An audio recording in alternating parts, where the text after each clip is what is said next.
Chapter 12. A Stormy Day. One day late in the autumn, my master had a long journey to go on business. I was put into the dog cart, and John went with his master. I always liked to go in the dog cart. It was so light, and the high wheels ran along so pleasantly. There had been a great deal of rain, and now the wind was very high and blew the dry leaves across the road in a shower. We went along merrily till we came to the toll bar and the low wooden bridge. The riverbanks were rather high, and the bridge, instead of rising, went across just level, so that in the middle, if the river was full, the water would be nearly up to the woodwork and planks. But as there were good substantial rails on each side, people did not mind it. The man at the gate said the river was rising fast, and he feared it would be a bad night. Many of the meadows were under water, and in one low part of the road, the water was halfway up to my knees. The bottom was good, and master drove gently, so it was no matter. When we got to the town, of course, I had a good bait, but as the master's business engaged him a long time, we did not start for home till rather late in the afternoon. The wind was then much higher, and I heard the master say to John that he had never been out in such a storm. And so I thought, as we went along the skirts of a wood where the great branches were swaying about like twigs, and the rushing sound was terrible. "I wish we were well out of the wood," said my master. "Yes, sir," said John. "It would be rather awkward if one of these branches came down upon us." The words were scarcely out of his mouth when there was a groan and a crack and a splitting sound, and tearing, crashing down among the other trees came an oak torn up by the roots, and it fell right across the road just before us. I will never say I was not frightened, for I was. I stopped still, and I believe I trembled. Of course, I did not turn round or run away. I was not brought up to that. John jumped out and was in a moment at my head. "That was a very near touch," said my master. "What's to be done now?" "Well, sir, we can't drive over that tree, nor yet get round it. There will be nothing for it but to go back to the 4 crossways, and that will be a good 6 miles before we get round to the wooden bridge again. It will make us late, but the horse is fresh." So back we went and round by the crossroads, but by the time we got to the bridge, it was very nearly dark. We could just see that the water was over the middle of it.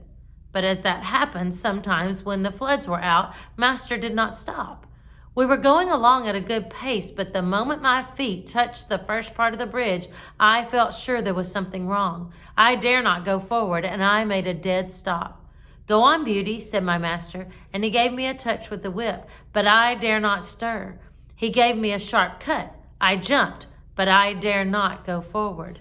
"There's something wrong, sir," said John, and he sprang out of the dog cart and came to my head and looked all about. He tried to lead me forward. "Come on, Beauty, what's the matter?" Of course, I could not tell him, but I knew very well that the bridge was not safe. Just then, the man at the toll gate on the other side ran out of the house, tossing a torch about like one mad. "Hoy, hoy, hoy, hello, stop!" he cried. "What's the matter?" shouted my master. "The bridge is broken in the middle, and part of it is carried away. If you come on, you'll be into the river." "Oh, thank God," said my master. "You beauty," said John, and took the bridle and gently turned me round to the right-hand road by the riverside. The sun had set some time. The wind seemed to have lulled off after that furious blast which tore up the tree. It grew darker and darker, stiller and stiller. I trotted quietly along, the wheels hardly making a sound on the soft road. For a good while, neither master nor John spoke, and then master began in a serious voice. I could not understand much of what they said, but I found they thought if I had gone on as the master wanted me, most likely the bridge would have given way under us, and horse, chaise, master, and man would have fallen into the river. And as the current was flowing very strongly, and there was no light and no help at hand, it was more than likely we should have all been drowned. Master said God had given men reason, by which they could find out things for themselves, but he had given animals knowledge which did not depend on reason, and which was much more prompt and perfect in its way, and by which they had often saved the lives of men. John had many stories to tell of dogs and horses and the wonderful things they had done. He thought people did not value their animals half enough, nor make friends of them as they ought to do. I am sure he makes friends of them if ever a man did. At last we came to the park gates and found the gardener looking out for us. He said that Mistress had been in a dreadful way ever since dark, fearing some accident had happened, and that she had sent James off on justice the roan cob toward the wooden bridge to make inquiry after us. We saw a light at the hall door and at the upper windows, and as we came up, Mistress ran out saying, "Are you really safe, my dear? Oh, I've been so anxious, fancying all sorts of things. Have you had no accident?" "No, my dear, but if your Black Beauty had not been wiser than we were, we should all have been carried down the river at the wooden bridge." I heard no more as they went into the house, and John took me to the stable. Oh, what a good supper he gave me that night.